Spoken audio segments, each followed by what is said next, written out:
Hijack થયેલા પ્લેનમાંથી airport પર bomb ફેંકવાની ધમકી। આ મોક ડ્રીલમાં દિલધડક દ્રશ્યો સર્જાયા છે। તાજેતરમાં થયેલા બોમ્બ બ્લાસ્ટ બાદ તંત્ર એલર્ટ બન્યું છે। ત્યારે સૌરાષ્ટ્રના દરિયા કિનારે આવેલા વિસ્તાર કેશોદ એરપોર્ટ પર સલામતી અને સુરક્ષાની ચકાસણી માટે એક મોક ડ્રીલનું આયોજન કરવામાં આવ્યું છે। પોલીસ અને એરપોર્ટના અધિકારીઓ કેટલાક સજાગ છે, તેને લઈને કેશોદ એરપોર્ટ દ્વારા અવારનવાર મોક ડ્રીલ યોજવામાં આવતી હોય છે। આજે પણ એરપોર્ટ તંત્ર દ્વારા મોક ડ્રીલ યોજાઈ હતી, જેમાં એક પ્લેન હાઇજેક થયું હતું અને કેશોદ એરપોર્ટ પર બોમ્બ ફેંકવાની ધમકી આપી હોવાનું પોલીસ તંત્રને જાણ થતાં જ પોલીસ કાફલો એરપોર્ટ પર દોડી આવ્યો હતો। પોલીસ અધિકારીઓ સહિતના કર્મચારીઓ પોતાની પોઝિશન લઈ કાર્યવાહી હાથ ધરી હતી। અંતે મોક ડ્રીલ જાહેર થતાં જ પોલીસ તંત્રએ રાહતનો શ્વાસ લીધો હતો। પોલીસ કાફલો ને કોલ મળ્યાની 3 થી 5 મિનિટમાં જ એરપોર્ટ પર પહોંચી ગયો હતો। હાઇજેક પોતાની ડિમાન્ડ મૂકી રહ્યાની માહિતી પોલીસ કંટ્રોલ રૂમને એરપોર્ટ ઓથોરિટી તરફથી મળતા જ કંટ્રોલ રૂમ દ્વારા ઉચ્ચ અધિકારીઓને જાણ કરવામાં આવી હતી। પોલીસ અધિક્ષક BC ઠક્કર તેમજ બોમ્બ ડિસ્પોઝ સ્ક્વોડ તેમજ dog squad, medical team, fire team સહિતનો સ્ટાફ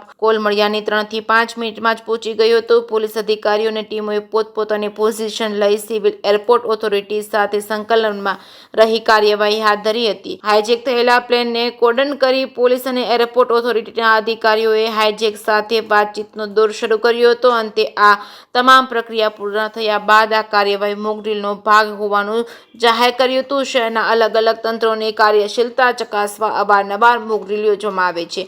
આજે પણ એરપોર્ટ ખાતે આવી એક મોક ડ્રીલ સલામતી દળો અને એરપોર્ટ ઓથોરિટી દ્વારા યોજાઈ હતી, જેમાં શહેર પોલીસની ટીમો તથા બીજી ટીમોએ પાસ થઈ રહી હતી। અને મોક ડ્રીલ એક પૂર્વ આયોજિત અભ્યાસ છે, જેમાં આપત્તિ અથવા તો સંકટની પરિસ્થિતિનું નાટકીય રીતે રૂપાંતર કરવામાં આવે છે, જેથી લોકો તે સમયે કેવી રીતે પ્રતિક્રિયા આપશે તે જોઈ શકાય છે। આ ઘણી વખત વાસ્તવિક પરિસ્થિતિનું નિર્માણ થાય છે, જેમ કે કંઈક આગ લાગે છે, આતંકવાદી હુમલો થયો અથવા તો ભૂકંપ આવ્યો। કેશોદ એરપોર્ટ સૌરાષ્ટ્રના દરિયા કિનારે આવેલું હોય, રાષ્ટ્ર વિરોધી પ્રવૃત્તિઓ સાથે સંકળાયેલા સંગઠનો પોતાની મેલી મુરાદમાં સફળ થાય નહીં તે માટે યોજાયેલી મોક ડ્રીલ અભ્યાસ માટે સફળ અને ઉપયોગી રહી હતી। JK સિંહ ગુજરાતી સાથે રાજુ પંડ્યા, કેશોદ।